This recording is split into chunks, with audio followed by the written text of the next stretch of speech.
কোরআনের কিসের সাথে? কোরআনের সাথে পড়তে পারাটা উচিত ছিল। যদি নাও পারি তাহলে উচিত ছিল ডেলি একবার হলো কোরআনকে নিয়ে চুমা দেওয়া দরকার ছিল। চুমা একবার হলো ডেলি হাত লাগানো হলেও দরকার ছিল। মোহাব্বত করে আল্লাহ কালাম, আল্লাহ আল্লাহ কোরআনের সাথে। মেরে আজিজো, আল্লাহ তো আমাদের খেয়াল রাখছেন, কিন্তু আমরা তো কপাল পোড়া, আমরাই রাখি না আল্লাহর খেয়াল। খেয়াল বোঝেন?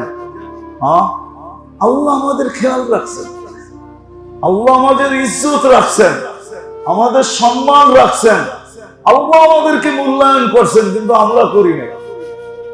আমি দেখাই দিছি আল্লাহ কিভাবে মূল্যায়ন করছেন। আল্লাহ এই উম্মতকে মূল্যায়ন করছেন। আপনি কোরআন পড়তে পারেন না, বিদায় সত্য এটাই, কোরআন খতমের সওয়াবও আপনি পাইতে পারেন না, কারণ আপনি পড়তে জানেন না, কোত্থেকে পাবেন? ঠিক না? হ্যাঁ, এটাই তো স্বাভাবিক, এটাই তো যুক্তিসঙ্গত। কিন্তু আল্লাহ আমাদের ইজ্জত রাখছেন, খেয়াল রাখছেন, ইজ্জত রাখছেন। আল্লাহ সূরা ইখলাসকে নাযিল করে দিয়েছেন। তুই পড়তে পারিস না, তাতে কি আসে যায়? সওয়াব থেকে বঞ্চিত হয়ে যাবি, এটা তো হইতে পারে না। তাহলে তুই আমি রব হয়ে লাভটা হইলো কি, আর তুই আমার বান্দা হই লাভটা হইলো কি? তো সূরা ইখলাস নাযিল করে দিয়েছে। একবার পড়বি 10 পারা, দুইবার পড়বি 30 পারা, তিনবার পড়বি, দুইবার পড়বি 20 পারা, তিনবার পড়বি 30 পারা। কিন্তু বলেন আমাদের মধ্যে আমরা কয়জন অভ্যস্ত যে ডেলি আমি 3 বার সূরা ইখলাস এই নিয়তে পড়ি যে আমার আমলনামায় 1 খতম কোরআন লেখা হোক? পড়ি? আপনি পড়েন, সবাই পড়ি, কয়জন পড়ি? অভ্যস্ত তো না। এই নিয়তে ডেলি 3 বার পড়ি না যে আমি 1 খতম কোরআন আমার আমলনামায় লেখাইতে চাই। 31st নাইটের দিন যেন আমিও তালি দিতে পারি। যদি জিজ্ঞাসা করে তুমি তালি দাও কেন? সবাই তো তালি দেয় নতুন বৎসরকে স্বাগত জানানোর জন্য, তুমি হাততালি দাও কেন? তখন যদি বলতে পারি যে 365 খতম আমার আমলনামায় লেখা হয়ে গেছে, এই জন্য হাততালি দিতে। যদি অভ্যাস থাকতো তাহলে তো ডেলি পড়তাম। আল্লাহ তো আমার ইজ্জত রাখলো, আমি কোত্থেকে রাখলাম? আজকে আমাদের কোরআনের সাথে একবার একটা চুমা দেওয়া দরকার ছিল। নিয়ে একটা চুমা দিবে কোরআন, আর আল্লাহকে বলবে আল্লাহ পড়তে পারি না, এই জন্য তো এটা হইতে পারে না যে আমি ভালোবাসতে পারি না, আমি তো তোমার কালামকে ভালোবাসি। আর আল্লাহ তো ওয়াদা করতেছেন আমার কালামকে যে ভালোবাসবে আমি তাকে ভালোবাসবো। আমার কালামকে যে চুমা দিবে আমি আল্লাহ তাকে কুদরত দ্বারা চুমা দেওয়া দিব। আমার কালামকে যে বুকে ধরাবে আমিও তাকে বুকে জড়াবো। আরে মেরে দোস্ত, জানি না আমার কথাটা আপনারা কিভাবে নিবেন। ডাক্তারের কাছে তো লাইন ধরতে পারি, ঘন্টার পর ঘন্টা সিরিয়াল দিয়া বসতে পারি, মোটা মোটা টাকা দিতে পারি, কিন্তু কোরআনের সাথে সম্পর্ক না থাকার কারণে আজ পর্যন্ত তো কোরআনকে সিনায় চাইতা ধরে এই কথা বললাম না যে আল্লাহ কোরআনে নাকি শেফা আছে, আর আমি শেফার প্রয়োজন রাখি। আল্লাহ তোর কোরআন শেফা দিয়া করবে তো করবে কি? কোরআনের শেফাটা আমার ভিতরে দিয়া দেন। আমাদের তুই তো অসুস্থ, আমার ভিতরে শেফা দেন। টাকাটা নাইলে আমি তোকেই দিয়া দিলাম, তোর রাস্তায় দিয়া দিলাম। কিন্তু কয়জন কোরআনের সাথে সম্পর্ক জোড়েন? শুধু শুধু কবি লেখে নাই, মনীষীরা শুধু শুধু বলে নাই, वो मुअज़्ज़ज़ बने हैं आमिले कुरआन होकर, हम जलील व खार हुए तारे के कुरआन होकर। अल्लामा इकबाल শুধু শুধু লেখেন, वो मुअज़्ज़ज़ हुए। একটা জামানায় ছিল বাচ্চা বাচ্চা সবাই বড় সম্মানিত ছিল, বড় ইজ্জতওয়ালা ছিল, হায় হায় হায়, একটা সময় ছিল, সত্যই ছিল, সত্যই ছিল। 1-2 বৎসর এরকম না, শত শত বৎসর আমাদের ঢঙ্কা ছিল মুসলমান। নারী পুরুষ নির্বিশেষে এক ঐতিহ্য ছিল, শুধু কোরআন মোহাব্বত করার কারণে, কোরআনের সম্পর্ক। আল্লামা ইকবাল এই জন্য লিখছেন, वो मुअस्सिस बने हैं आमिल कुरान होकर, तुम जलील खार हुए तारे के कुरान होकर। কোরআন ছেড়ে দেওয়ার কারণে আজকে আমাদের এই দুরবস্থা। একটু আগে আমি বলে আসছি যে সন্তানের ভবিষ্যৎ মাথা উঁচা করে দাঁড় করানোর জন্য সমাজের ভিতরে, দেশের ভিতরে, এলাকার ভিতরে সন্তানকে মাথা উঁচা করে দাঁড় করানোর জন্য বাবা সবকিছু বিসর্জন দিয়া ছেলেকে বিরাট বড় অফিসার বানাইছে, বিরাট বড় শিক্ষিত বানাইছে, বিরাট বড় টাকা পয়সাওয়ালা বানাইছে। ওই সন্তান মা বাবাকে বৃদ্ধাশ্রমে রেখে আসছে তার ভবিষ্যতের জন্য। আর প্রতিদান এটা কেন? কোরআনের সাথে সম্পর্ক না থাকার কারণে।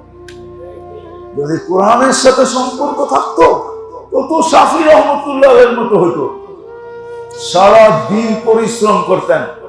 শাফি রহমতুল্লাহ আলাইহি 1 মাসে 61টি খতম করতেন, 61টি খতম। রমজানে আরো বেশি করতেন, সারা দিন পরিশ্রম করতেন, ছাত্র পড়াইতেন, মাসলা বাহির করতেন, কোরআন পড়তেন, রাত্রে আইসা মাকে পাও টিপা টিপা ঘুম পড়াইতেন। বাবা ছিল না, মা বিধবা ছিল, বয়স্কা ছিল, মাকে পাও টিপা ঘুম পড়াইতেন।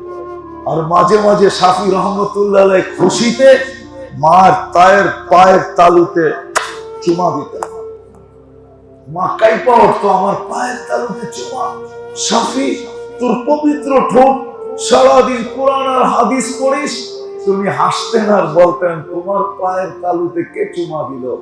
দেখলাম তো আমি, তুমি আমার পায়ের তালুতে চুমা দিলে। না মা, আমি তো আমার জান্নাতে চুমা দিয়ে স্বাদ নিয়েছি, আমি তোমার জান্নাতে চুমা দিছি, তোমার পায়ে তো দেই নাই, আমার জান্নাতে চুমা দিছি। কোরআন এটা শিখাইছে। মুসা আলাইহিস সালাম জিজ্ঞাসা করছে একদিন আল্লাহকে, আল্লাহ আমার জান্নাতের বন্ধুকে? তো মুসা আলাইহিস সালাম প্রশ্ন যেরকম করতেন, জবাবও আল্লাহ এরকমই দিতেন। ওনার মনে যা আসতো তাই প্রশ্ন করতেন। আমার জান্নাতের বন্ধুকে আল্লাহকে কষাই, আমি আর কষাই, এটার মিল কি? আল্লাহ বলে সিদ্ধান্ত এটাই। তো বলে ঠিকানা দেন, দেখি কি আমল করে যার কারণে আমার জান্নাতের বন্ধু হইল। আল্লাহ ঠিকানা দিছেন। হ্যাঁ, যা দেখে ঠিকই কষাই, গরু জব করছে, গোস্ত বেচতেছে, পুরা শরীরে রক্ত টক শক্ত রেখার আছে, দোকান বন্ধ করার সময় আসছে। তো মুসা আলাইহিস সালাম বসে আছে, দেখতেছে এক গোস্ত নিচে টুকরা, ওটাকে কিমা বানাইছে। এখন বাড়ি যাওয়ার পালা। তো মুসা আলাইহিস সালাম বলতেছে, মেহমান হওয়া যাবে তোমার ওইখানে? অবশ্যই যাবে, কিন্তু শর্ত আছে, আমি ডাইরেক্ট বাড়িতে যাব না, আমি আগে এক জায়গায় যাব, তারপরে আমার বাড়িতে যাব। তুমি থাকতে পারবে তো আমার সাথে? বলছে অবশ্যই পারবো, কেন, আমি পরদেশী, কেন থাকতে পারবো না? তো যায়া দেখে যে এক ঝুপড়ির ভিতরে ঢুকছে, খুব পরিপাটি ঝুপড়ি।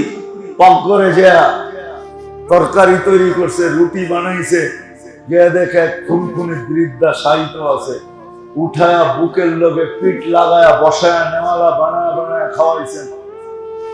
খাওয়ায়া খেদমত টেদমত পরিপাটি করে শোয়া দিছেন। তো যখন খেদমত শেষ, তো ওই বৃদ্ধা হাত উঠে জানি কি বলছে। তো মুসা আলাইহিস সালামকে এখন কসাই বলতেছে, চলো পাশেই আমার বাড়ি, চলো, তুমি না মেহমান থাকবে? থাকবো বটে, কিন্তু একটা প্রশ্ন। বলে সেটা কি? এই বৃদ্ধাকে, আমার মা। সকালে যখন যাই তো খেদমত করা যাই, বিকালে যখন ফিরি তো আগে মার খেদমত করি, তারপরে নিজের ঘরে যাই। তুমি খেদমত শেষ করার পরে মা জানি হাত উঠায় কি বললো, আরে দূর পাগল মা, যখনই খেদমত শেষ করি তো মা দোয়া দেয়, আল্লাহ আমার এই সন্তানকে তুমি মুসার জান্নাতের সাথী বানায় দিও। মুসা আলাইহিস সালাম বলে আর মেহমান থাকতে হবে না, আমি মুসা, আমার জানা দরকার ছিল তুই এই মর্যাদা পাইলি তো পাইলি কি করে, আমি চাই না ফেলছি, আমি চললাম, মার খেদমত তোকে আমার জান্নাতের বন্ধু আর সাথী বানায়। আল্লাহ রাসূল যখন মেরাজে যান তো হারিস বিন নোমান রাদিয়াল্লাহু তাআলা আনহু ছিলেন, উনি রাত্রে তাহাজ্জুদে যখন কোরআন পড়তেন, আর মেরাজ রাত্রে ছিল, আল্লাহ রাসূল যখন জান্নাত ভ্রমণ করতেছেন হঠাৎ শুনতেছেন হারিস বিন নোমানের আওয়াজ, জিজ্ঞাসা করছে জিবরিল এই আওয়াজ এখানে আসলো কি করে? হারিস বিন নোমান তো দুনিয়াতে, এইখানে আওয়াজ?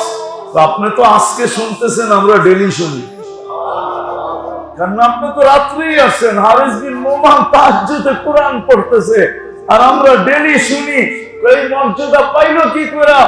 মার পাও টিপা পাইছে, মার পাও টিপা খেদমত করে পাইছে। কোরআনের লোকের সম্পর্ক থাকলে সন্তান এরকম হতো। কোরআনের লোকে আমাদের সম্পর্ক নেই, না মসজিদের সাথে আছে, না নামাজের সাথে আছে, না কোরআনের সাথে আছে। তালাশ যদি থাকতো, মনে যদি তালাশ থাকতো যে আমি ওই সম্পর্কগুলো অর্জন করতে চাই যেটা চিরদিন। আমি তো মাঝে মাঝে বলি যে সকালে ঘুমের থেকে ওইটা কিছু আমল আছে, ওটা করা উচিত, অনেকগুলো আছে, আপনি একটাই করেন, সন্ধ্যা পর্যন্ত মরলে যেন শাহাদাতের মউত হয়। অনেকগুলো আছে, অনেকগুলো না করতে পারেন, কমসে কম একটা করে নিশ্চুমে ঘুমায় থাকেন, আয়না মউত আইলেই কি আমার কাছে শাহাদাতের চিঠি নিয়ে আসতে হবে, এছাড়া আসা যাবে না। মাগরিবের পরে একটা করে, মাগরিবের পরে একটা করে নিশ্চুমে ঘুমায় থাকেন, আসুক না মউত তাতে কি, কিন্তু শাহাদাতের চিঠি নিয়ে আসতে হবে, মালা নিয়ে আসতে হবে। বেশি কষ্ট তো না।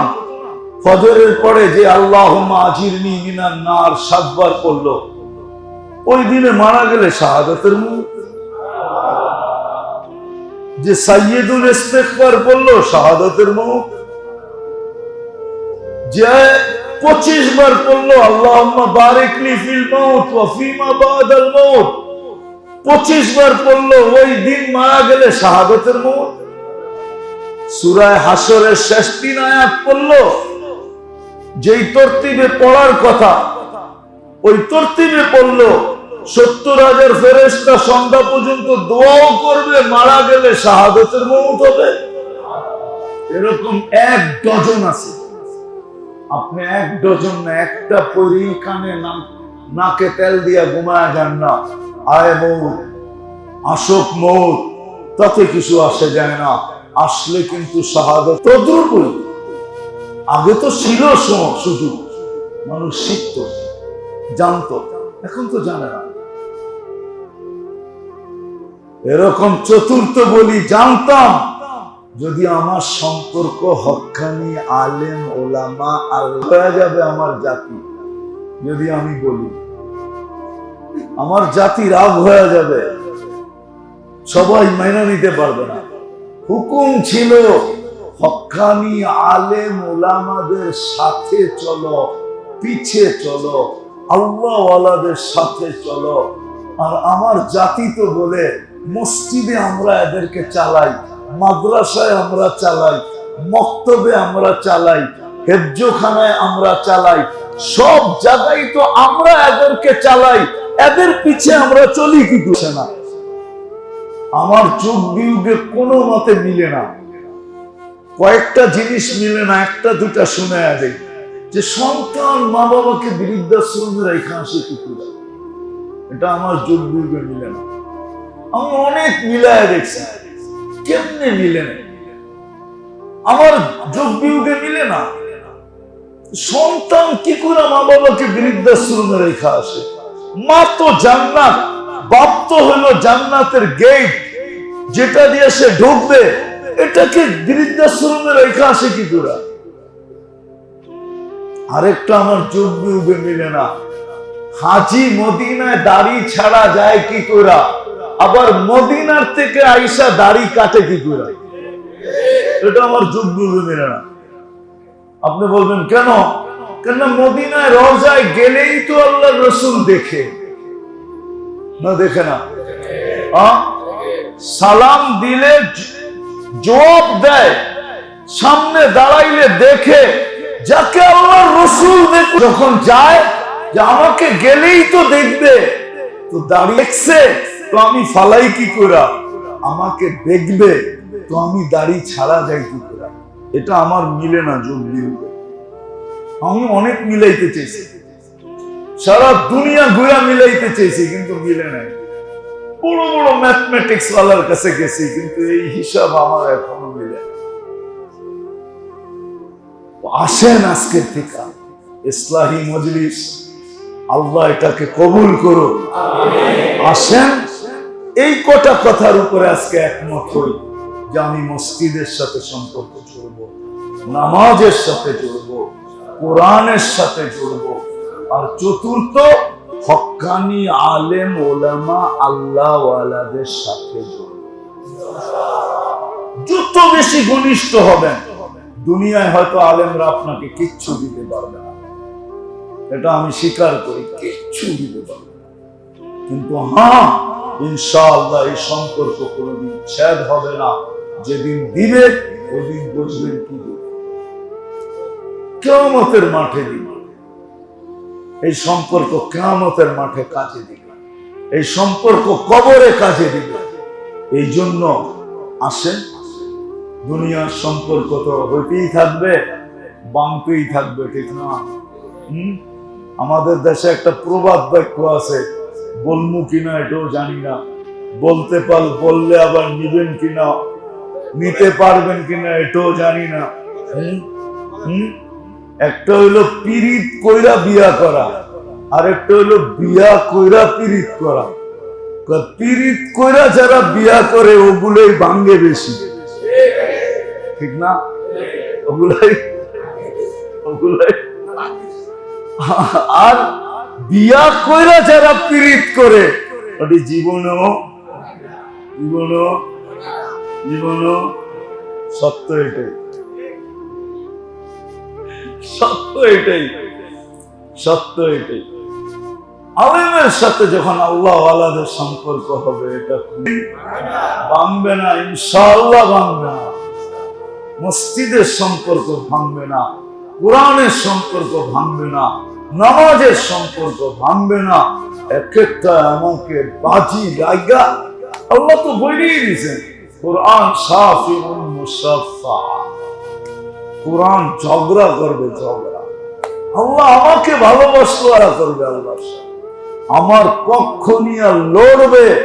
আর আল্লাহ ওয়াদা দিছে, কোরআন দাঁড়াইতে দেরি, তোমার উকিল হইয়া কোরআন দাঁড়াইতে দেরি, আমরা তোমার পক্ষে ফয়সালা লেখা দিতে দেরি করব না। ওইখানে ডেটের পরে ডেট হবে না। কোরআন যার পক্ষে জান্নাত তার, নামাজ যার পক্ষে জান্নাত তার, মসজিদ যার পক্ষে জান্নাত তার, আলেম ওলামা, হক্কানি আলেম ওলামারা যাদের পক্ষে যাবে, আল্লাহ জান্নাত তাদেরকে দিবে। আল্লাহ আমাদের সবাইকে এতটুকু কথার উপরে আমল করার তৌফিক দান করুন।